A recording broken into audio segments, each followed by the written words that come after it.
मोदी सरकार के आज 9 साल पूरे। देश भर में सभी राज्यों में एक साथ बीजेपी करेगी प्रेस कॉन्फ्रेंस। केंद्रीय मंत्री भी प्रेस कॉन्फ्रेंस में लेंगे भाग। 9 सालों में मोदी सरकार की उपलब्धियों के बारे में होगी चर्चा।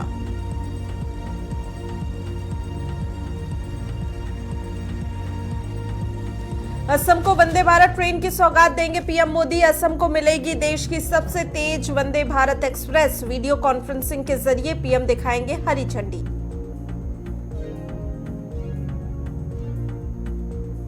आज दिल्ली हाईकोर्ट करेगा यासीन मलिक का फैसला। एनआईए की याचिका पर आज सुनवाई। फांसी को लेकर लिया जा सकता है बड़ा फैसला।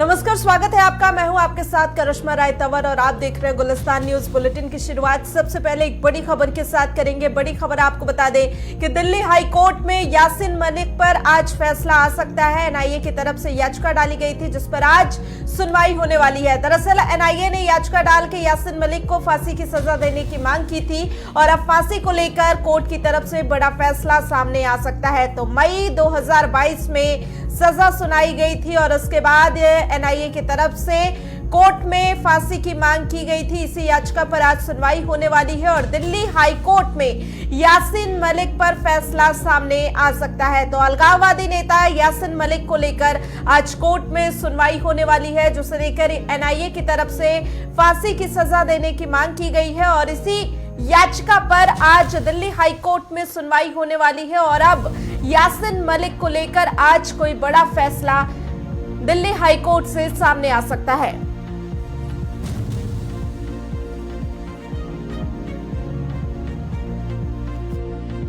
और इसी खबर पर ज्यादा शफाक गौहर हमारे साथ जुड़े हुए हैं, सीधे उनका रुख करते हैं। शफाक जी, मैं आपके पास आऊंगी। जिस तरीके से कहा जा रहा था कि एनआईए की तरफ से फांसी की मांग की गई है, आज सुनवाई होने वाली है, क्या बड़ा फैसला सामने आ सकता है? देखिए, अभी थोड़ी देर पहले एक सुनवाई हो चुकी है। 12:15 बजे दोबारा से हियरिंग होगी और इसमें जो एनआईए है वो लगातार ये मांग कर रही है कि जो भी मामला है यासीन मलिक को लेकर, जिसमें ट्रायल अदालत ने एक फैसला सुनाया उम्र कैद का, इसको जी कन्वर्ट किया जाए फांसी में। तो उसको लेकर सॉलिसिटर जनरल अपनी बात रख रहे हैं एनआईए की तरफ से और डिवीजन बेंच जो है उन्होंने कुछ सवाल पूछे और कुछ डॉक्यूमेंट्स मांगे हैं और वो डॉक्यूमेंटेशन सबमिट करने हैं कोर्ट के अंदर 12:15 बजे तक और प्रॉब्ली अभी से 10 से 12 मिनट के बाद दोबारा से कार्रवाई होगी, जिसके बाद ये पता लगेगा कि क्या कुछ इसमें आगे की कार्रवाई होगी। लगातार जो एनआईए है वो ये मान रही है कि इंडियन एयरफोर्स का मामला हो जिसमें जवानों को मारा गया, फिर किडनैपिंग वाला मामला हो, रुबिया सईद वाला वो हो, और जिस तरीके से मुंबई अटैक हुआ और दीगर चीजें हुई उसमें किसी न किसी तरीके से यासीन मलिक ने का मेन रोल है। यासीन मलिक ग्लोरीफाई करता रहा जी इन सभी मामलों को, तो उन्हें सजा मिलनी चाहिए और सख्त सजा मिलनी चाहिए। तो उस पे जज जो है, डिवीजन बेंच जो है वो कुछ डॉक्यूमेंटेशन ढूंढ रहा था और कुछ सवाल पूछ रहा था। उन्हीं डॉक्यूमेंटेशन सवालों का जवाब 12:15 बजे से शुरू होगा और देखना होगा कि कोर्ट इसमें आगे क्या कुछ करेगा।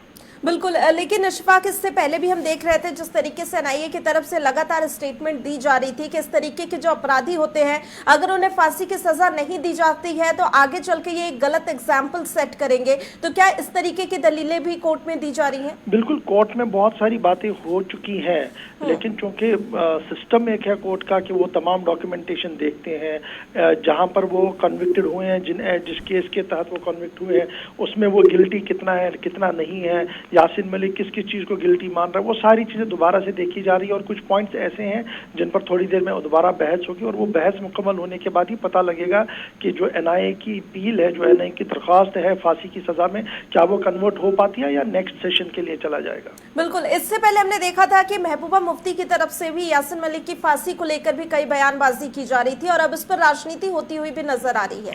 बिल्कुल, कल पूरे दिन हमने देखा कि राजनीति काफी ज्यादा हुई है।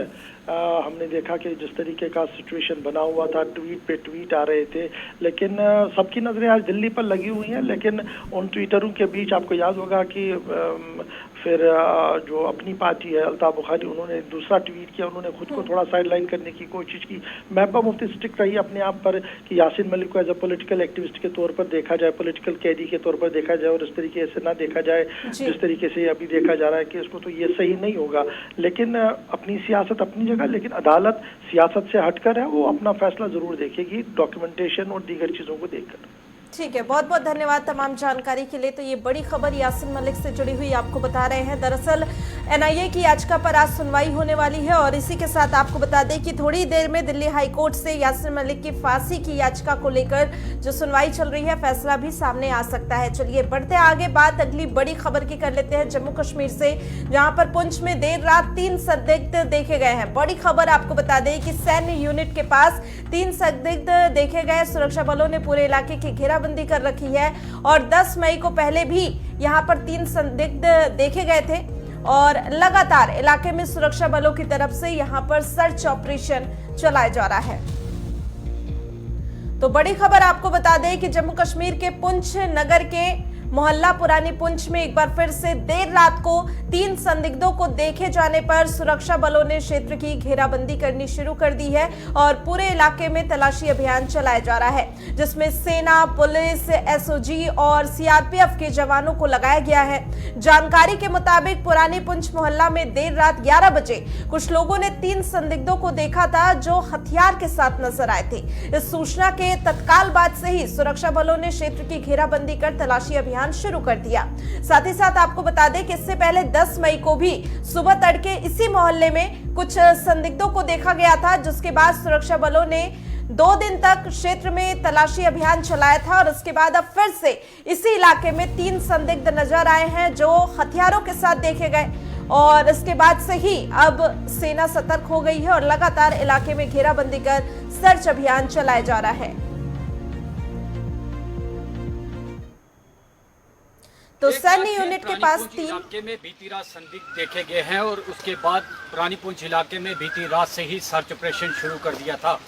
आपको बता दूं कि कुछ दिन पहले पुरानी पुंछ इलाके में कोई संदिग्ध देखे गए थे और उसके बाद 3 दिनों तक पुरानी पुंछ इलाके में चलता रहा था और आज भी देखा जा रहा है कि बीती रात जब संदिग्ध देखे गए थे तो उसके बाद इस इलाके में सेना, पुलिस और सीआरपीएफ के जवान पहुंचे और बीती रात से ही पूरे इलाके को गार्डन कर लिया था और सर्च ऑपरेशन शुरू कर दिया था। आपको बता दूं कि ड्रोन से भी इस पूरे इलाके में जो है वो नज़र रखी जा रही है और डॉग्स की टीम जो है वो भी पहुंची हुई है और पूरे इलाके को जो है वो तलाशा जा रहा है और जांच पूरे इलाके की जो है वो की जा रही है। एक एक घर को चेक किया जा रहा है और साथ लगने वाले स्कूल में भी छुट्टी कर दी गई है। आपको बता दें कि ये जो पुरानी पुंछ का इलाका है इसके साथ ही बतान नदी लगती है और उस ओर भी बड़े पैमाने पर इस समय भी सर्च चल रही है। गुलिस्तान न्यूज़ के लिए पुंछ से सनी शर्मा।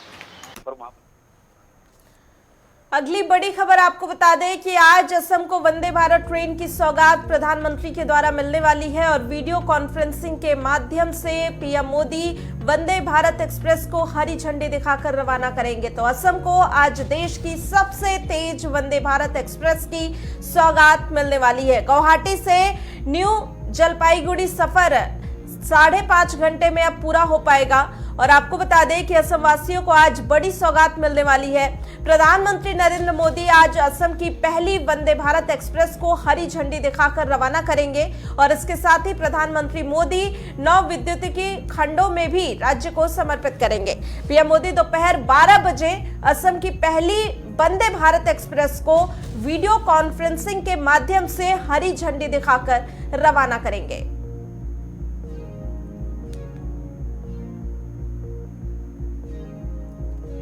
तो आपको बता दें कि आज असम के लोगों को बड़ी सौगात मिलने वाली है और पहली वंदे भारत एक्सप्रेस असम वासियों को मिलने जा रही है और पीएम मोदी द्वारा हरी झंडी दिखाकर इसे रवाना किया गया।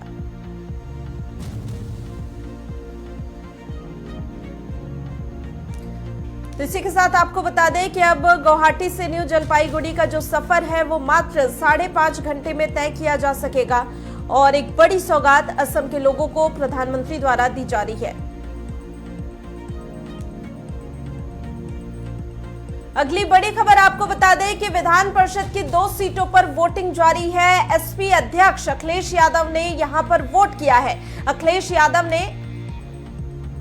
बीजेपी पर तंज भी कसा और उन्होंने कहा कि आप नौकरी नहीं दे रहे बल्कि अवसर छीन रहे हैं। बीजेपी संविधान में मिले अधिकार छीन रही है। तो विधान परिषद की 2 एमएलसी सीटों पर वोटिंग जारी है। सीएम योगी आदित्यनाथ ने मतदान किया। वोटिंग सुबह 9 बजे से शुरू है और शाम 4 बजे तक चलेगी। और आपको बता दें कि शाम 5 बजे रिजल्ट भी घोषित किया जाएगा। इसी बीच अब सियासी बयानबाजी भी शुरू हो गई है। अखिलेश यादव ने भी वोट किया और उसके बाद वो बीजेपी पर तंज कसते हुए भी नजर आए। उन्होंने इस दौरान कहा कि आप नौकरी नहीं दे रहे बल्कि अवसर छीन रहे हैं, रोजगार नहीं दे रहे। आखिर ये समाज जाए कहां? सपा सुप्रीमो अखिलेश यादव मतदान करने के बाद विधानसभा पहुंचे थे और इस दौरान उन्होंने मीडिया से बात करते हुए बीजेपी पर जमकर निशाना साधा। ऐसे में चुनाव में बीजेपी के लगातार जीतने की परंपरा के सवाल पर भी अखिलेश यादव ने कहा कि परंपरा यह है कि पिछड़ों को जिताया जाए, पिछड़ों को जोड़ा जाए, किसी के साथ अन्याय ना हो। बीजेपी संविधान में मिले अधिकारों को छीन रही है। में परंपरा तो यह है कि पिछड़ों को जिताया जाए, पिछड़ों को जोड़ा जाए, बहुजन के साथ अन्याय ना हो। हमारा संविधान ये कहता है और संविधान में जो अधिकार मिलते हैं, क्या भारतीय जनता पार्टी लगातार उन अधिकारों को नहीं छीन रही है? आज भारतीय जनता पार्टी को परंपरा क्यों याद आ रही है? इन लोगों के लड़ने से ये बात साफ हो कि पिछड़े और दलितों का हक कौन छीन रहा है। बाबा साहब भीमराव अम्बेडकर जी ने जो अधिकार दिए हैं, उन अधिकारों को छीनने का काम अगर कोई कर रहा है तो वो भारतीय जनता पार्टी है। लेटरल एंट्री क्या है, आउटसोर्स क्या है, प्राइवेटाइजेशन क्या है, और यूनिवर्सिटी से लेकर के कॉलेजों में भर्ती, कॉलेजों में नौकरी। आप यूनिवर्सिटी में देखिए भर्ती किसकी हो रही है। मन चाहिए अपने लोगों को यूनिवर्सिटियों में भर्ती करना, नौकरी उन्हें देना। आप नौकरियां छीन रहे हैं, अवसर छीन रहे हैं, रोजगार नहीं दे रहे हैं। तो आखिरकार ये समाज जाए कहाँ? और फिर सबसे ज़्यादा आप डंका पीटते हैं इस बात का कि पिछड़े और दलितों के लिए हम काम कर रहे हैं। आप क्या काम कर रहे हो? आप उनका हक छीन रहे हो। संविधान में जो व्यवस्था है उस व्यवस्था। और इसी खबर पे ज्यादा जानकारी के साथ हमारे संवाददाता उमेश मिश्रा इस समय जुड़े हुए हैं। सीधे उनका रुख करते हैं। उमेश, क्या कुछ जानकारी मिल रही है? क्योंकि आज जिस तरीके से वोटिंग हुई है उसके बाद से अखिलेश यादव की बयानबाजी भी शुरू हो गई है। देखिए, बिल्कुल जिस तरह से एमएलसी का आज चुनाव हो रहा है, ऐसे में समाजवादी पार्टी के राष्ट्रीय अध्यक्ष अखिलेश यादव का जिस तरह से बयान आया है कि यह परंपरा है, पिछड़ों को जिताया जाए, साथ ही साथ पिछड़ों को जोड़ा जाए और किसी के साथ अन्याय न हो। साथ ही साथ उन्होंने ये भी कहा बीजेपी संविधान में मिले अधिकारों को छीन रही है और तमाम उन्होंने आरोप लगाए हैं बीजेपी सरकार पर, मौजूदा सरकार पर, और कहा है कि आज बीजेपी को परंपरा क्यों याद आ रही है। और ये बात अखिलेश यादव ने कहा है और साथ ही तौर पर ये भी कहा है करिश्मा कि पिछड़े और दलितों का हक छीना जा रहा है। लगातार जिस तरह से पिछड़ों और दलितों को लेकर उत्तर प्रदेश में सियासत हुई है, लगातार अखिलेश यादव पिछड़ों और जो दलित हैं उनको साधने की कोशिश की जा रही है। लगातार वो कई जगह पे, कई मंचों पे देखा गया है कि अखिलेश यादव लगातार बीजेपी सरकार पर हमलावर हैं और किसी भी बयान में वो कुछ भी बोलते हैं तो ये जरूर देखने को मिला है कि किस तरह से वो दलितों और पिछड़ों का लगातार उन्होंने कहा है कि बीजेपी सरकार उनके हक को छीन रही है और लगातार उनके साथ अन्याय हो रहा है। इस तरह के आरोप लगातार बीजेपी सरकार पर अखिलेश यादव लगा रहे हैं। बिल्कुल, लेकिन उमेश, जिस तरीके से हाल ही में अभी देखा गया था, निगम चुनाव के नतीजे निकल के सामने आए थे और खुले तौर पे बीजेपी को बड़ी जीत मिली थी। अब एमएलसी चुनाव हो रहा है तो अखिलेश यादव को काफी कुछ उम्मीदें हैं इस चुनाव से, और क्या लगता है किस तरीके की वहां पर जो स्थिति है वो नजर आ रही है? देखिए, चुनाव में लगातार जिस तरह से बयानबाजी देखने को मिली है, कहीं ना कहीं अखिलेश यादव को ये लगता है कि जो दलित हैं और जो दूषित लोग हैं उनका अगर कहीं ना कहीं सपोर्ट और उनको लेकर राजनीति की जाएगी तो आने वाले समय में समाजवादी पार्टी को फायदा हो सकता है। लेकिन समझने वाली बात यह है करिश्मा कि जिस तरह से दलितों और पिछड़ों को लेकर बीजेपी सरकार लगातार काम कर रही है और यही वजह है कि बीजेपी सरकार को कोई भी चुनाव हो, चाहे निकाय चुनाव हो या अन्य चुनाव हो, उन सब चुनावों में कहीं ना कहीं ओबीसी दलित वोट का जो लाभ है वो बीजेपी को लगातार मिल रहा है। और यही वजह है कि अखिलेश यादव जो है लगातार बीजेपी सरकार को घेर रहे हैं और इस बात के आरोप लगाते हैं कि जो दलित हैं, पिछड़े हैं, उनका हक छीना जा रहा है, उनकी जो सम्मान है उस सम्मान पे कुठाराघात किया जा रहा है। चलिए ठीक है, बहुत बहुत धन्यवाद उमेश तमाम जानकारी के लिए। तो ये बड़ी खबर आपको बता रहे हैं और इसी के साथ आपको बता दें कि यूपी में एमएलसी चुनाव के लिए वोटिंग चल रही है। अखिलेश यादव ने भी वोट किया जबकि यूपी के सीएम योगी आदित्यनाथ ने भी वोट किया। चलिए यहाँ पर रुकेंगे एक छोटे से ब्रेक के लिए।